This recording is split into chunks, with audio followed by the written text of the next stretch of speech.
Friends, welcome back to my channel Study Media. आज मैं आपके लिए लेकर आई हूँ कक्षा 9 की संस्कृत की पाठ्य पुस्तक श्रीमुषी का द्वितीय पाठ है। पाठ का नाम है स्वर्ण का कह। इस वीडियो में हम इस पाठ के शब्दार्थ, हिंदी अनुवाद, प्रश्न अभ्यास और बहुविकल्पीय प्रश्नोत्तर करेंगे। पिछली वीडियो में मैंने आपको पाठ 1 भारतीय वसंत गीते पाठ के शब्दार्थ, हिंदी अनुवाद, प्रश्न अभ्यास और बहुविकल्पीय प्रश्नोत्तर करवाए थे। अगर आप मेरे चैनल पर नए हैं और अभी तक आपने मेरे चैनल को सब्सक्राइब नहीं किया है तो प्लीज़ मेरे चैनल को सब्सक्राइब कर लें और बेल आइकन को ज़रूर दबाएं। मैंने अपने चैनल की प्लेलिस्ट में सब्जेक्ट वाइज लिस्ट डाली हुई है। आप जिस भी सब्जेक्ट के लेसन को देखना चाहते हैं मेरे चैनल की प्लेलिस्ट में जाकर उसे देख सकते हैं। तो चलिए शुरुआत करते हैं पार्ट 2 स्वर्ण का कह। यहाँ पर ये पाठ है।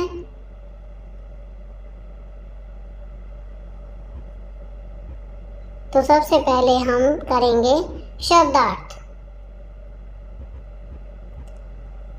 न वसत, इसका होगा रहता था। दुहिता माने पुत्री, स्थाल्या माने थाली, खगेभ्य माने पक्षियों से, समुड्डीय माने उड़कर, स्वर्ण पक्ष माने सोने का पंख, रजत चंचू माने चांदी की चोंच, तंडुलान माने चावलों को, निवार्यंती माने रोकती हुई, माँ शुचय माने दुख मत करो, प्रोवाच माने कहा, प्रहर्षिता माने खुश हुई, प्रासादय माने महल, गवाशाक्त माने खिड़की से, सोपान माने सीढ़ी, अवतार्यामी माने उतारता हूँ, आस साध माने पहुँचा, विलोक्य माने देख कर, ग्रह माने कहा, प्रातराशय माने सुबह का नाश्ता, व्याजहार माने कहा, परिवेशिता माने परोसा गया, महाहारणी माने बहुमूल्य, लुब्धा माने लोभी, निर्भय सर्व पर्यंती माने निंदा करती हुई, पर्यतज्यत माने छोड़ दिया। प्रस्तुतो अयं पाठः श्री पद्म शास्त्रिणा विरचित विश्व कथा शतकम् इति कथा संग्रहात् गृहीतो अस्ति।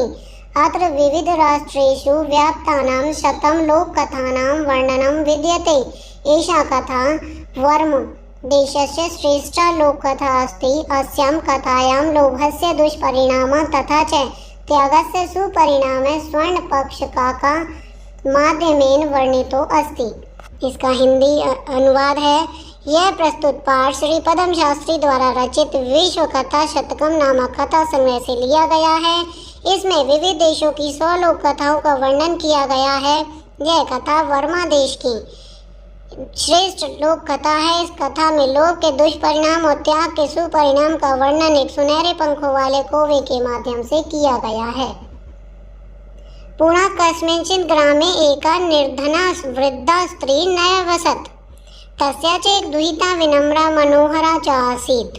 एकदा माता स्थाल्यां तण्डुलान् निक्षिप्य पुत्रीम् आदिशत्। सूर्यतपे तण्डुलान् खगेभ्यो रक्ष। किञ्चित् कालाद् अनन्तरम् एको विचित्रकाकः समुड्डीय तस्यां समीपम् अगच्छत्। सरलार्थ, पहले किसी गांव में एक गरीब बुढ़िया स्त्री रहती थी। उसकी एक विनम्र और सुंदर पुत्री थी। एक बार माता ने थाली में चावल रखकर पुत्री को आदेश दिया, धूप में चावलों की पक्षियों से रक्षा करना। कुछ समय बाद एक विचित्र कौवा उड़कर उसके पास आया। नैतादृशे स्वर्ण पक्षो रजत चंचु स्वर्ण काकस्तया पूर्व दृष्टः तम तंडुलान खादन तम हसंत चंच विलोक्य बालिका रोदितु मारब्धः तम निवारयन्ति सा प्रार्थयत तंडुलान मा भक्ष्य। मदीया माता अतीव निर्धना वर्तते। स्वर्णपक्ष काकः प्रोवाच मा शुचय। सूर्योदयाग प्रयाग ग्रामाद् बहि पीपल वृक्षमनु तव्या आगतव्यम्। अहं तुभ्यं तंडुल मूल्यं दास्यामि। प्रहर्षिता बालिका निद्रामपि न लेभे। सरलार्थ, इस प्रकार का सोने के पंखों वाला और चांदी की चोंच वाला सुनहरा कौवा उसके द्वारा पहले नहीं देखा गया। उसके चावल खाते हुए और हंसते हुए देखकर लड़की ने रोना शुरू कर दिया।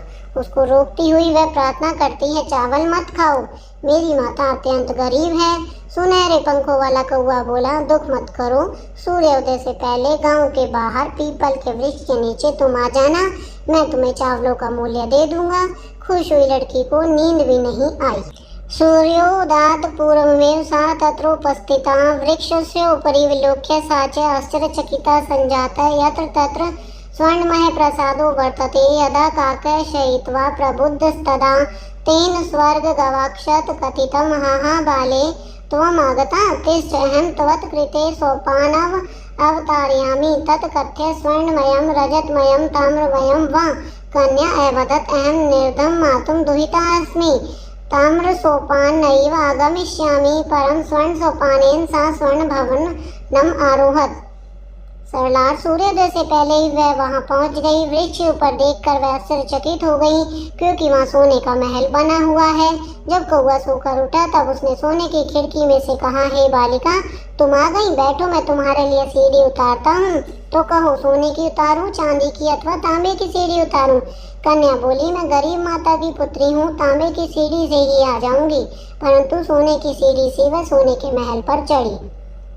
चिरकालं भवने चित्रविचित्र वस्तूनि सञ्चितानि दृष्ट्वा सा विस्मयं गता। श्रान्तां तां विलोक्य काके अवदत्, पूर्वं लघुप्रातराशय क्रियतां वद त्वं स्वर्णस्थाल्यां भोजनं करिष्यसि किं वा रजस्थाल्याम् अथ ताम्रस्थाल्यां? बालिका अवदत्, ताम्रस्थाल्याम् एव अहं निर्धना भोजनं करिष्यामि। तदा सा आश्चर्यचकिता सञ्जाता यदा स्वर्णकाकेन स्वर्णस्थाल्यां भोजनं परिवेशितं न एतादृशं स्वादु भोजनम् अवधि बालिका खादितवती। काको अवदत्, बालिके, अहम् इच्छामि यत् त्वं सर्वदा अत्रैव तिष्ठ, परं तव माता। सरलार्थ, बहुत देर तक महल में अनेक प्रकार की वस्तुएं सजी हुई देखकर वह आश्चर्यचकित हुई। उस बालिका को थकी हुई देखकर कौवा बोला, पहले नाश्ता कर लीजिए। बोलो, तुम सोने की थाली में भोजन करोगी, सोने की थाली में, चांदी की थाली में या तांबे की थाली में? लड़की बोली, तांबे की थाली में ही मैं गरीब भोजन करूंगी। तब वह आश्चर्यचकित हुई। तब वह सुनहरा कौवा द्वारा सोने की थाली में भोजन परोसा गया। ऐसा स्वादिष्ट भोजन बालिका ने आज तक नहीं किया था। कौवा बोला, हे बालिके, मैं चाहता हूँ कि तुम हमेशा यहीं बैठो, परंतु तुम्हारी माता तो अकेली हो जाएगी, इसलिए तुम जल्दी ही अपने घर जाओ। इत्युक्त्वा काकः कक्षाभ्यन्तरात् तिस्त्र मञ्जूषा निस्सार्यं तां प्रयवदत्, बालिके यथेच्छं गृह्णां मञ्जूषामेकां लघुतां मञ्जूषां प्रगृह्य बालिकया कथितं इयत् एव मदीयत तण्डुलानां मूल्यम्। सरलार्थ, ऐसा कहकर कौवा कमरे के अंदर से 3 पेटियां निकालकर उस बालिका से फिर बोला, हे बालिके, अपनी इच्छा अनुसार एक पेटी ले लो। छोटी पेटी लेकर बालिका ने कहा, यह ही मेरे चावलों का मूल्य है। गृहमागत्य तथा तया मंजूषा समुद्घाटिता तस्यां महारहाणि हीरकाणि विलोक्य सा प्रहर्षिता तदिन धनिका स सञ्जाता। तन्निमेव ग्रामे एका अपरा लुब्धा वृद्धा नैवसत्। तस्यापि एका पुत्री आसीत्। ईर्ष्यया सा तस्य स्वर्णकाकस्य रहस्यं ज्ञातवती। सूर्यतपे तण्डुलान् निक्षिप्य तयापि स्वसुता रक्षार्थं नियुक्ता। तथैव स्वर्णपक्षे काकः तण्डुलान् भक्ष्यं तामापि तत्रैव कारयत्। तत्र गत्वा सा काकं निर्भयशयन्ती प्रावोच, भो नीचकाक, अहम् आगतं मह्यं तण्डुलमूल्यं प्रयच्छ। काको अब्रीवीत्, अहं त्वत्कृते सोपानम् अवतारयामि तत् कथ्य स्वर्णमयं रजतमयं ताम्रमयं वा? गर्वितया बालिका प्रोक्तं, स्वर्णमयेन सोपानेन अहम् आगच्छामि, परं स्वर्णकाकस्य सत्कृते ताम्रमयं सोपानेन प्रायच्छते। स्वर्णकाकस्तां भोजनपि ताम्रभोजने एकः कार्यत्। सरला कर उसने पेटी को खोला। उस पेटी में बहुमूल्य हीरे देखकर वह बहुत प्रसन्न हुई और उस दिन से वह बहुत धनवान हो गई। उसी गांव में एक दूसरी लोभी वृद्धा रहती थी। उसकी भी एक पुत्री थी। ईर्ष्या से वह उस सुनहरे कौवे का रहस्य जान गई। धूप में चावल डालकर उसने भी अपनी पुत्री को रक्षा के लिए नियुक्त कर दिया। वैसे ही सोने के पंखों वाले कौवे ने चावल खाकर उसे भी वहीं बुलाया। सुबह वहां जाकर वह कौवे से तिरस्कार करती हुई बोली, हे नीच कौवे, मैं आ गई हूँ, मुझे चावलों का मूल्य दो। कौवा बोला, मैं तुम्हारे लिए सीढ़ी उतारता हूँ, तो कहिए सोने की सीढ़ी, चांदी की अथवा तांबे की सीढ़ी लाऊं? बालिका ने घमंड पूर्वक कहा, सोने की सीढ़ी से मैं आती हूँ। परंतु सुनहरा कौवा उसके लिए तांबे की सीढ़ी ही लाया। सुनहरे कौवे उसे भोजन भी तांबे के बर्तन में ही करवाया। प्रतिनिवृत्ति काले स्वर्णकाकेन कक्षाभ्यन्तरात् तिस्त्र मंजूषा तत्पुरः समुपक्षिप्ता। लोभाविष्टा सा बृहत्तमां मञ्जूषां गृहीतवती गृहमागत्यां सा तर्षिता यावद् मञ्जूषाद् उद्घाटयति तावत् तास्यां भीषणकृष्णसर्पो विलोक्य लोभया बालिकाया लोभस्य फलं प्राप्तं। तदनन्तरं सा लोभं परित्यज्यत। सरात वापस लौटते समय सुनहरे कौवे ने कमरे के अंदर से 3 पेटियां लाकर उसके सामने रखी। लालची उस बालिका ने सबसे बड़ी पेटी ली। घर आकर उत्सुकता पूर्वक उसने जब पेटी को खोला तो उसमें भयानक काला सांप देखा। लोभी बालिका को लालच का फल प्राप्त हुआ। उसके बाद से उसके लालच करना छोड़ दिया। अब हम करेंगे इसके प्रश्नाभ्यास। यहाँ पर ये प्रश्नाभ्यास है, इनको हम हल करेंगे। यहाँ पर तो पहला प्रश्न है एक पदेन उत्तर। एक पद में उत्तर देना है। क माता काम आदिशत, ख स्वर्ण काके का न खादत, ग प्रसादे कीदृश वर्तते, घ गृहमागत्य तया का समुद्घाटिता, घ लोभाविष्टा बालिका कीदृशे मंजूषां नमति। तो पहले का उत्तर है पुत्रीम, ख का उत्तर है तंडुलान, ग का उत्तर है स्वर्णमय, घ का उत्तर है मंजूषा, ण का उत्तर है व्रतमाम। प्रश्न 2 अधोलिखितानां प्रश्नानाम् उत्तराणि संस्कृत भाषया लिखत। क निर्धनाया वृद्धाया दुहिता कीदृशी आसीत्, ख बालिकाया पूर्व कीदृशः काके न दृष्ट आसीत्, ग निधनाया दुहिता मंजूषायां कानि अपश्यत्, ग बालिका किं दृष्ट्वा आश्चर्यचकिता वा जाता, ण गर्विता बालिका कीदृशं सोपानम् अयाचत कीदृशं च प्राप्नोत्।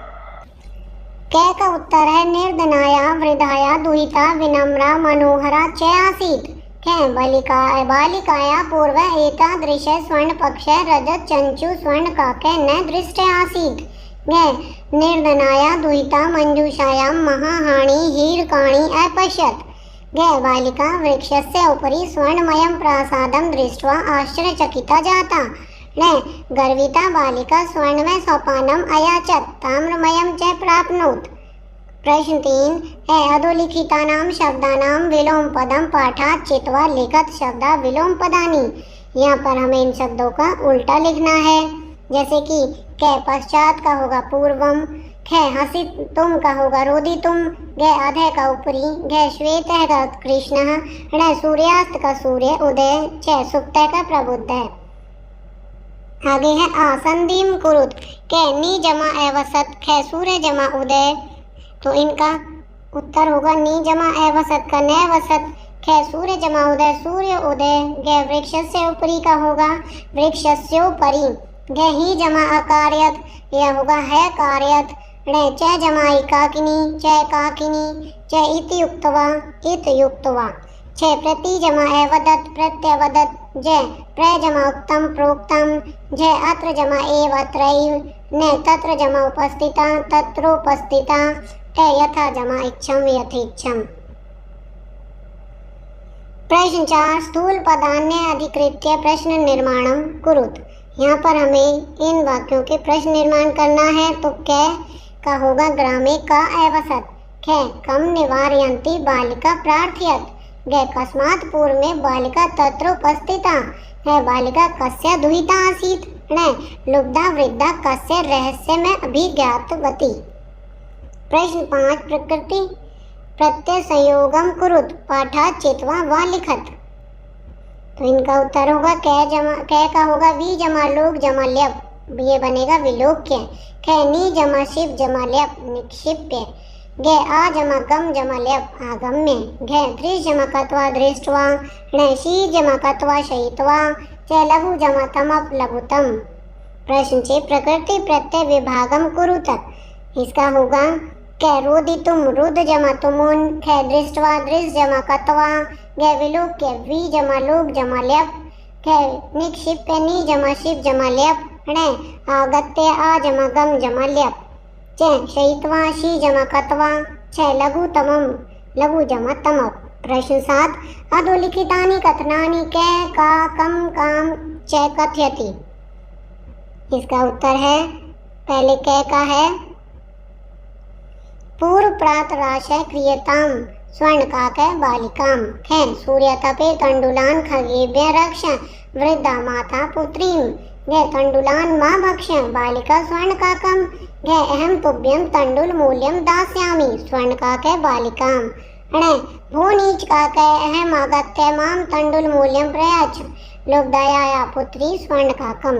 प्रश्नार्थ उदाहरण मनुसृत्य कोष्ठक गतेषु पदेषु पंचमी विभक्ति प्रयोगं कृत्वा रिक्त स्थानानि पूरयत। यथा उत्तर है पहले में आएगा क ग्रामात्, ख में आएगा पर्वतात् या पर्वतेभ्य, ग में वृक्षात्, घ में सिंहात्, छ में क्लेशात्, च में पापात्। यहाँ पर योग्यता विस्तार दिया गया है। यह पाठ श्री पद्म शास्त्री द्वारा रचित विश्व कथा शतकम नामक कथा संग्रह से लिया गया है, जिसमें विभिन्न देशों की 100 लोक कथाओं का संग्रह है। यह बर्मा देश की एक श्रेष्ठ कथा है।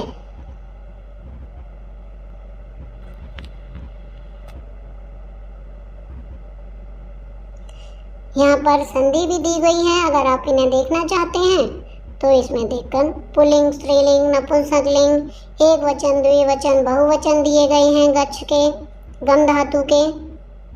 नपुंसकलिंग में भी हैं। अगर आप इन्हें करना चाहते हैं तो वीडियो को रोक कर इनमें से कर सकते हैं। अब हम इसके बहुविकल्पीय प्रश्न उत्तर करेंगे। प्रश्न 1 पूरा कस्मिंश्चित् ग्रामे एका वृद्धा न वसत। तो यहाँ पर वृद्धा के स्थान पर क्या आएगा? कै, का, किम, के। इसका उत्तर होगा का। प्रश्न 2 तस्या दुहिता विनम्रा मनोहरा च आसीत्। इसका का कीदृशम, कीदृश, कीदृशी। इसमें आएगा घ कीदृशी। प्रश्न 3 सा पुत्रीम आदिशदेत्। कै कम, कम, किम, कथम। इसमें आएगा काम। प्रश्न 4 सूर्य तपे तण्डुलान् खगेभ्यः रक्ष। इसमें कै कथम, ख काभ्य, जी केभ्य, घ कस्य। इसमें आएगा ग केभ्य। प्रश्न 5 तदा एक विचित्र काकः समुद्राय तम उपगजतम। के का कहा कीदृशम। इसमें आएगा ग कह। प्रश्न 6 सा प्रार्थयत तण्डुलान् मा भक्ष्य। का, कह, के, कहा। इसमें आएगा क का। प्रश्न 7 प्रहर्षिता आकाशगंगा निद्राम अपि न लेभे। कथम, कीदृशी, कीदृश, कीदृशम। इसमें आएगा ख। प्रश्न 8 अहं तुभ्यं तण्डुल मूल्यं प्रादास्यामि। कम, कस्यै, केभ्यः, काभ्यः। इसमें आएगा ख कस्यै। प्रश्न 9 वृक्षस्य उपरि विलोक्य सा चमत्कारा संजाता। का, कहा, कीदृश, कीदृशी। इसमें आएगा कीदृश। प्रश्न 10 अहं त्वत् कृते सोपानम अवतारयामि। कै किम, ख कम, कै कम, कै कथम। इसका उत्तर है कै किम। तो यहाँ पर हमारा प्रश्न अभ्यास का कार्य पूरा हो गया है। अगली वीडियो में मैं आपको तीसरा पाठ गोदोहनम पाठ का शब्दार्थ, हिंदी अनुवाद, प्रश्न अभ्यास और बहुविकल्पीय प्रश्न उत्तर करवाऊंगी।